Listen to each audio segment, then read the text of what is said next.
Johnny Carson, the king of late night, the voice that tucked America into bed for 3 decades. A legend whose wit defined generations, whose laughter became the heartbeat of a nation.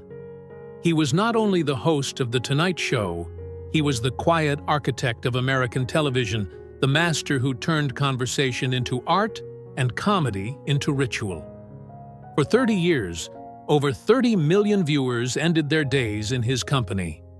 In a world where fame was often loud and fleeting, Carson shone differently. Reserved, razor-sharp, unshaken by the circus of ego around him, he was humility wrapped in brilliance, mystery cloaked in charm. A man who could make presidents laugh and strangers feel seen, whose timing was unmatched, and whose silence spoke louder than applause. And yet behind the curtain, shadows clung to him. Failed marriages, private battles with alcohol, the devastating loss of a son, and the loneliness that followed him long after the cameras turned off.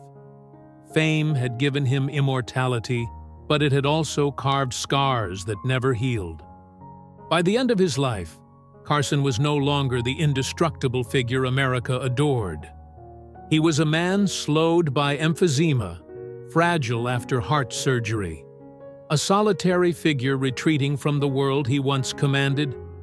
Do not look away, for his final years reveal not only the cost of greatness, but the haunting fragility of a man who gave everything to make others laugh. The first wounds of Johnny Carson were not written by fame, but by the quiet ache of a boyhood spent in the heartland. Born on October 23, 1925, in the small town of Corning, Iowa, Johnny's earliest years seemed ordinary, wrapped in the rhythms of Midwestern life. Yet even in childhood, shadows crept in, shaping him into the enigmatic figure who would one day rule America's nights. His father, Homer Carson, worked as a power company manager, a man of stern reserve.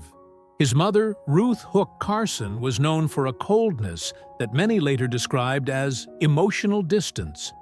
While other children basked in warmth, Johnny grew up in a household where affection was scarce, where silence weighed heavier than words of love. My mother never said she was proud of me, Carson would admit years later, a confession that revealed how deep the wound of neglect ran. As a boy, Johnny found refuge not in hugs, but in tricks. At 12, he discovered magic. Sleight of hand became his sanctuary, a way to turn absence into applause. By 14, he was performing card tricks for neighbors, building an identity out of illusions. Magic gave him power, where words had failed, a glimpse of belonging in a home that often felt barren. School offered little comfort. Shy, introverted, restless Johnny struggled to fit in. He carried the loneliness of a child whose smile masked the ache of unspoken longing. While classmates forged easy friendships, Johnny retreated into his room with a deck of cards, rehearsing escapes, not just from ropes and boxes, but from the invisible prison of his own solitude. The Great Depression etched further hardship into his childhood. Money was scarce, dreams even scarcer. By the time his family relocated to Norfolk, Nebraska, Johnny had learned the fragility of security. Norfolk High School became both his stage and his testing ground. He performed small magic shows, joined the drama club, and wrote skits that hinted at the razor-sharp timing that would later define him. But beneath every laugh he provoked lingered the silence of a boy still yearning for approval he would never receive at home. Looking back, it becomes clear that Carson's childhood was a crucible, a furnace where neglect and imagination collided. An absent warmth gave him hunger, and that hunger became his gift. The tricks he mastered as a lonely boy in Nebraska were not just entertainment, they were armor. They were the first steps of a journey that would take him from an ignored child to the most watched man in America. When the quiet halls of Norfolk High could no longer contain him, Johnny Carson found refuge in performance. What began with magic tricks in small-town theaters soon became an obsession with making people laugh, with turning silence into applause. A boy who had grown up starved of affection discovered that on stage, even strangers could fill the void his home had left behind. What he did not yet know was that this new dream would demand not just wit, but the same hunger and resilience that had carried him through a childhood of absence. The road was not paved with ease. After serving in the Navy during World War II, Carson returned to Nebraska, trading uniforms for textbooks at the University of Nebraska, where he studied speech and drama. Even here, shadows followed him. Professors doubted his seriousness, classmates underestimated his quiet presence. But in the college theater, he found the spark that made him feel alive. The boy, once dismissed as shy, now commanded attention with timing so precise it felt like instinct. Armed with that fragile confidence, he stepped into broadcasting, first in Omaha, with a morning radio show, then onto a local television program called The Squirrel's Nest. They were small beginnings, scraps of opportunity that barely paid the bills. But to Carson, they were proof that he could transform words into belonging.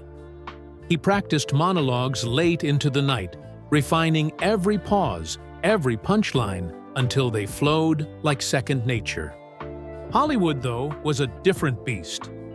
By the early 1950s, Carson had moved into television's larger arena, writing for Red Skelton, and later hosting his own short-lived sketch show. Casting directors and producers often looked at him with uncertainty. Was he leading material, or just another Midwestern oddity with a narrow appeal? In an industry that devoured dreamers, Carson had only his timing, his wits, and an unshakable desire to survive. Then came a flicker of recognition. Who Do You Trust? The daytime game show he hosted from 1957 to 1962 revealed more than a sharp MC. It unveiled a performer who could think on his feet, tease guests with warmth, and guide chaos into comedy. Audiences saw something real in him, and the industry finally began to murmur, here was a man who could hold a stage without effort. It was this fragile window that brought him to the attention of NBC executives searching for a successor to Jack Paar on The Tonight Show. What seemed like a dream was also a trap. To accept meant shouldering the weight of America's laughter every night, surrendering his privacy, and risking his soul to an industry that never forgave weakness. Carson stepped forward anyway. These beginnings were never triumph without cost. Each success carried the ghosts of his childhood, the hunger for approval that applause could never fully satisfy. The boy who once shuffled cards alone in his room was now dealing jokes to millions, but the silence he carried had not vanished. It had only learned to wear a smile. Fame was on the horizon, but it would not come as a gift. It would come as another climb, steep, merciless, and lonely.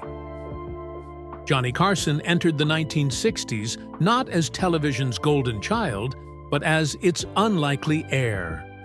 Shy, understated, carrying more doubts than confidence, he hardly looked like the man who would one day define late-night entertainment. Yet the screen quickly revealed what others had overlooked. On Who Do You Trust? He wasn't simply a game show host filling time. He was a man who could turn awkward silences into laughter, who could tease and charm without cruelty. It was the first glimpse of his paradox, a performer who seemed born for the spotlight, yet lived with a heart steeped in shadows. The tide soon shifted, and the world began to take notice. In 1962, NBC placed him in the chair that would forever change his destiny, host of The Tonight Show. America cheered, critics marveled, and overnight Johnny was vaulted into a place no man had occupied before. Yet, when offered the chance to trade depth for easy spectacle, he chose the harder road. He demanded control over his material, refused to pander, and drew invisible lines that proved his career would not be built on shortcuts, but on principle. That integrity came with a price. Hollywood, in its unforgiving way, branded him aloof, difficult, even cold. Behind the curtain, he bore these labels in silence. As if to test him further, the mid-years of his reign became a crucible. His sketches sometimes failed, his jokes occasionally fell flat, and critics circled like vultures, whispering that perhaps his success was a fluke. But then, his monologues during Watergate changed everything. With sharp wit and fearless timing, Carson cut through the scandal with a clarity no politician could dismiss. Suddenly, his comedy was not just entertainment, it was cultural reckoning. In that fragile window, he also revealed the price of being America's confidant. He worked 6 days a week, endured grueling rehearsals, and surrendered his nights to strangers. For the audience, his desk was a place of joy. For Carson, it was destiny, written in sweat and solitude. Applause was fickle. When the cameras stopped rolling, doubts crept back. Am I funny enough? Do they still love me? The same questions that haunted him as a boy now echoed through the silence of dressing rooms. Misunderstood, mislabeled, mocked at times for being distant, Carson climbed anyway. Each insult, another stone on the mountain he refused to stop scaling. Then came his resurrection. By the 1970s and 1980s, when rivals faltered and trends shifted, The Tonight Show became myth. Carson's timing was studied like scripture, his influence unmatched.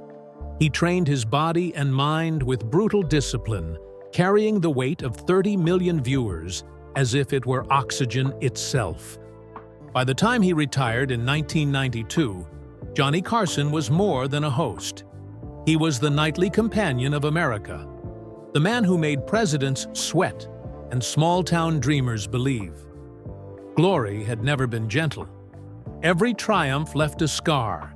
Every standing ovation hid the hours of preparation. The toll of solitude, the gnawing emptiness applause could not erase. The world saw the king of late night, but behind the curtain stood a man who had paid for every laugh with pieces of his soul. Johnny Carson was always described as a man of mystery, and nowhere was that more true than in the story of his heart. His private life was never the glittering carousel of Hollywood romances. Instead, it was a path marked by fleeting hopes, broken vows, and tragedies that carved wounds deeper than any critic's barb. His first marriage to Jody Wolcott in 1949 brought 3 sons into his life, Christopher, Corey, and Richard. Yet behind the family photographs, the union was already unraveling. By 1963, the marriage collapsed under the weight of infidelity and resentment, leaving scars that echoed through his children's lives. For Johnny, the unraveling of that first marriage was not merely the end of a relationship.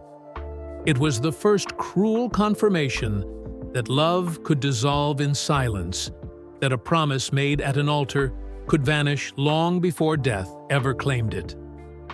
Subsequent marriages followed Joanne Copeland in 1963, Joanna Holland in 1972, but each ended the same way: courtroom battles headlines filled with betrayal and settlements that drained not only his fortune, but his faith in intimacy. When Joanna filed for divorce on the very night of their 10th anniversary party, Carson quipped on air, but privately the betrayal struck like glass shattering in his chest. Amid the wreckage of these failed unions, whispers of affairs and fleeting connections drifted through tabloids. Actresses, models, women who adored the king of late night for his charisma, but could not pierce the fortress around his heart. Behind every rumor was a silence that spoke louder, a man unwilling or unable to gamble tenderness against spectacle. Friends described him as charming at parties, but quick to retreat into solitude when the laughter died down. He carried his heart like fragile glass, as though he already knew the spotlight could fracture what it touched. And then came the blow no man can prepare for. In June 1991, Richard "Rick" Carson, his middle son, died at just 39 in a car accident when his vehicle plunged off a road in Morro Bay, California. For Johnny, the news split life into before and after. On air, he honored Rick with trembling composure. But when a producer signaled him to wrap it up, Carson erupted in fury, the mask shattering for all to see. Those who stood near him recalled not a scream, but a haunted stillness, as though the air itself had been torn from his lungs. It was not noise that marked his grief, but silence. A silence so suffocating it seemed to press against the walls of his dressing room. For a man who had endured neglect as a child and betrayal in marriage, the universe had now delivered its most merciless confirmation that even blood, even a son, could be stolen in an instant, leaving only shadows where love had once stood. The days that followed were not days at all, but a waking nightmare.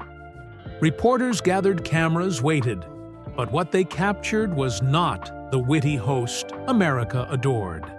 They captured only a father hollowed out by loss, stripped of the armor that decades of applause had built around him. At the funeral, Carson walked forward with his son's memory heavy on his shoulders, his head lowered, his eyes cast down. Each step seemed to carry not just the weight of grief, but the unbearable truth that half of his heart had been buried in the earth. Those who knew him said his sorrow was bottomless, but it rarely broke the surface. It lived instead in his eyes that carried a vacancy no performance could conceal. It lived in the heaviness of his walk, in the pauses that punctuated his voice, in the quiet distance that began to define his presence. He returned to The Tonight Show to monologues and laughter, but nothing in him was unchanged. On screen, he sparked with effortless timing, guiding America through scandals, wars, and cultural upheavals. Off-screen, he lived with a truth no joke could rewrite. In the one battle that mattered most, he had been powerless. "Happiness is your family," he once reflected, "and when that breaks, nothing replaces it." For Johnny, grief was not a storm that passed. It was a companion that never left, reshaping itself into distance, into silence, into the haunted calm that audiences mistook for mystery. The death of his son was not just another tragedy in his story. It was the cruelest chapter in a book already inked with loss. It taught him the final devastating lesson that love, no matter how fiercely guarded, could be stolen without warning. And yet, even as that truth hollowed him, it also defined him. It became the wellspring of the quiet dignity, the biting honesty, the compassion he occasionally extended in rare glimpses to colleagues and strangers. Richard's absence became part of Johnny's presence. His memory folded into the restraint of a man who had already lost too much. A man who knew that laughter could never silence grief, but might soften its edge. In carrying that loss, Johnny Carson became more than a performer. He became a vessel of fragility, a man whose humor was sharpened by sorrow, whose humanity was carved by heartbreak. Life had never been gentle with him, and it would not soften in his later years. But in his silence in the distance that made him unknowable, lived the truth that grief does not end it, only changes shape. Life had never been gentle with Johnny Carson, and it would not soften in his later years. This time, fate's cruelty came not as sudden scandal, but as a slow erosion of the body that had carried him through decades of laughter. The host who once seemed untouchable was by the late 1990s weakened by illness. Years of smoking packs a day on and off camera had carved invisible scars into his lungs. In March 1999, a massive heart attack forced him into quadruple bypass surgery, a reminder that even kings of late night were made of fragile flesh. On screen, America remembered the indestructible wit, the man whose timing set the rhythm of a nation. Off-screen, Carson shuffled through recovery, his body stitched and scarred, his breathing short, his nights restless. Doctors warned that emphysema would haunt him, and by 2002, the disease had become his permanent shadow. Friends recall him joking about it with gallows humor, but beneath the quips lay a fear no punchline could erase. Loss was not confined to his health. Decades of camaraderie in show business had already faded into funerals and farewells. His longtime producer and companion on The Tonight Show, Fred de Cordova, passed away in 2001, leaving Johnny lonelier still. Other friends from the golden age of television disappeared one by one, leaving him to wander through memories of a world that no longer existed. For a man who had spent 30 years surrounded by laughter, the silence of absence was unbearable. Yet out of his private pain grew a quiet generosity few knew about. Carson contributed millions to the University of Nebraska, his alma mater, funding scholarships and performing arts programs. In his will, he left over $156 million to charity, much of it directed to medical research and children's causes. He never made speeches, never asked for headlines. His philanthropy was as understated as his personality, hidden behind the curtain offered in gratitude to the world that had once given him escape from obscurity. And still, grief carved deeper. The death of his son, Rick, in 1991 lingered like a wound that refused to close. Friends said Carson would sit in silence, staring at the ocean from his Malibu home, lost in thoughts of the boy he could not save. The king of late night, who had guided America through wars and scandals, could not guide himself out of that sorrow. It lived in his eyes, in the hesitations between his jokes, in the way he withdrew from the spotlight after retirement. By the early 2000s, Johnny Carson was rarely seen in public. He spent his days sailing, reading, and retreating into the company of his fourth wife, Alexis Maas. She became his last anchor, the quiet witness to his decline. The man who once commanded 30 million viewers now measured his days in fragile breaths and small acts of devotion, cherishing the rare moments of calm the world had long denied him. When he finally passed in January 2005, the cause was respiratory arrest, the culmination of decades of smoking and emphysema. To America, his death was the end of an era. To those closest, it was the closing of a book written in brilliance and scarred by loss. Johnny Carson's life had been a pendulum swinging between roaring laughter and suffocating silence. But in the end, his legacy was not only in the jokes.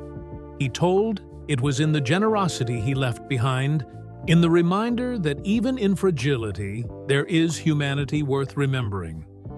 The body, like the heart, has limits, and for Johnny Carson, every broadcast carved those limits deeper until exhaustion itself became his most relentless companion. The applause faded, the lights dimmed, but the toll remained etched into him like scars in silence.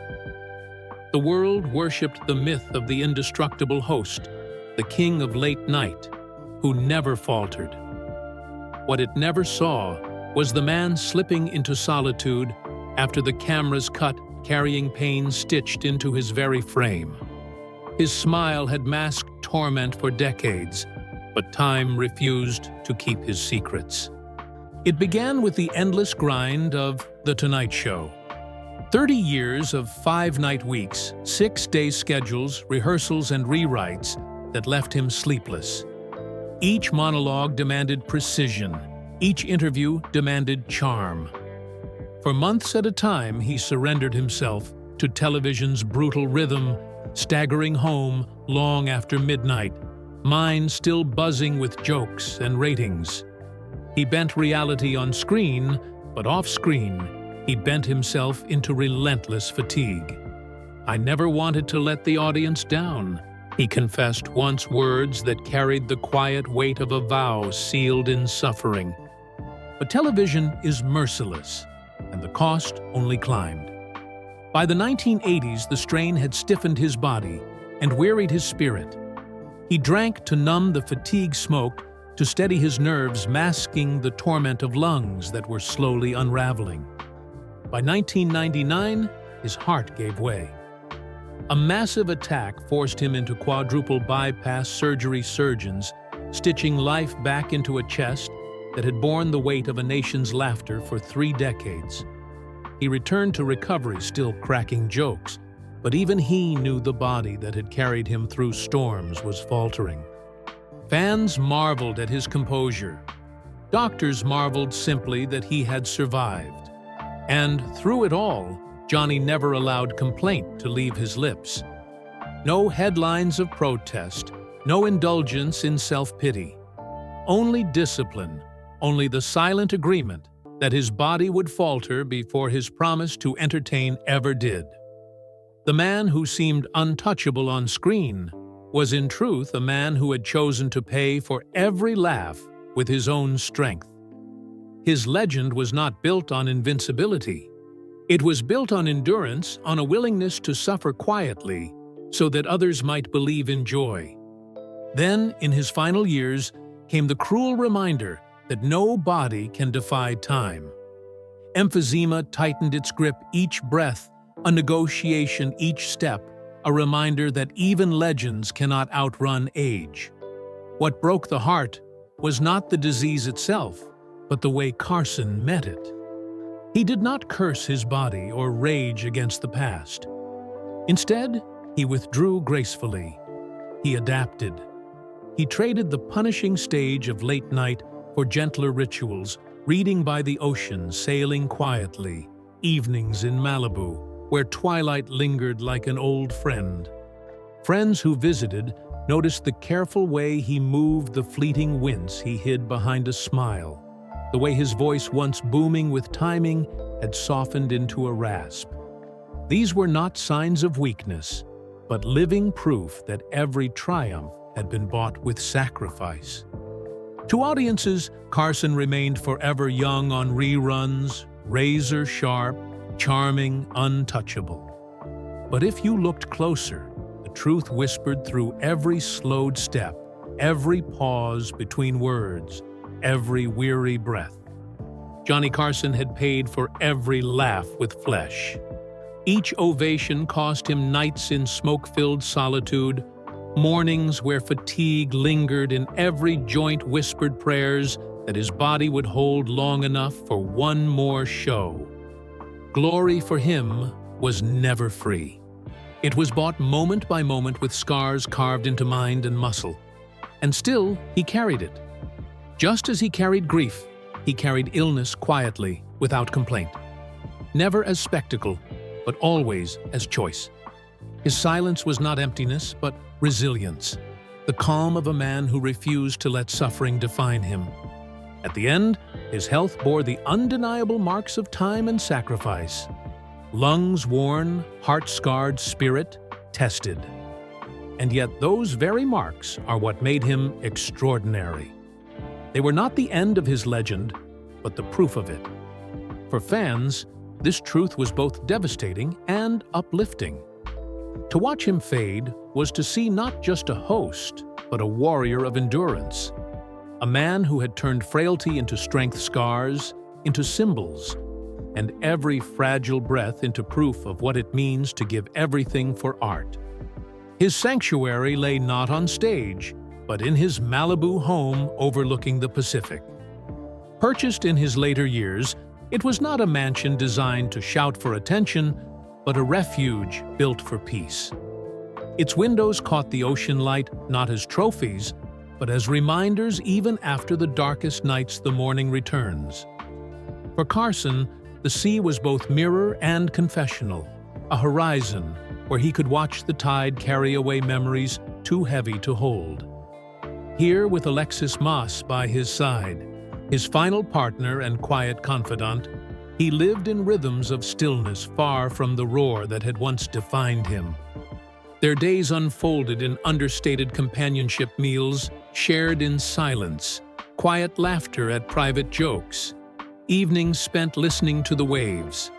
There were no parades, no grand declarations, only a steady pulse of intimacy, the kind that allowed him to keep his soul intact after decades of being consumed by America's gaze. To friends, Alexis was not just his wife.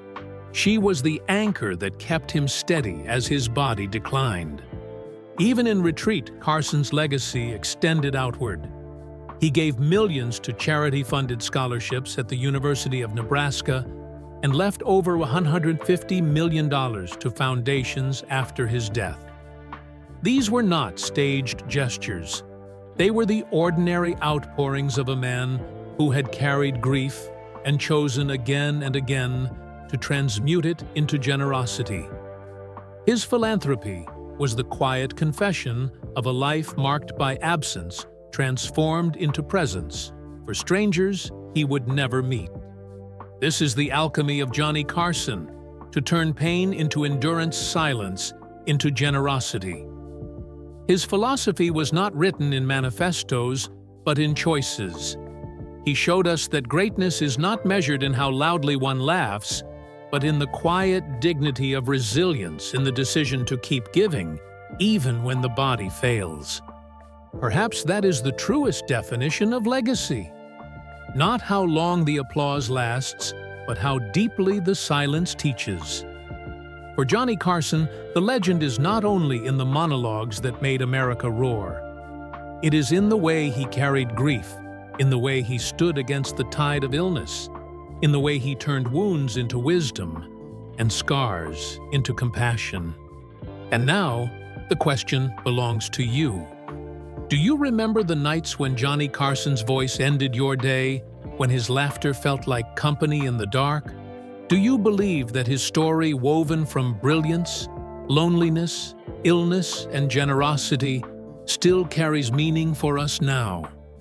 If his journey has touched you, share your memory, your thought, your reflection. For in remembering him, we honor not just the king of late night, but the fragile, enduring man who gave his soul so that the world might laugh.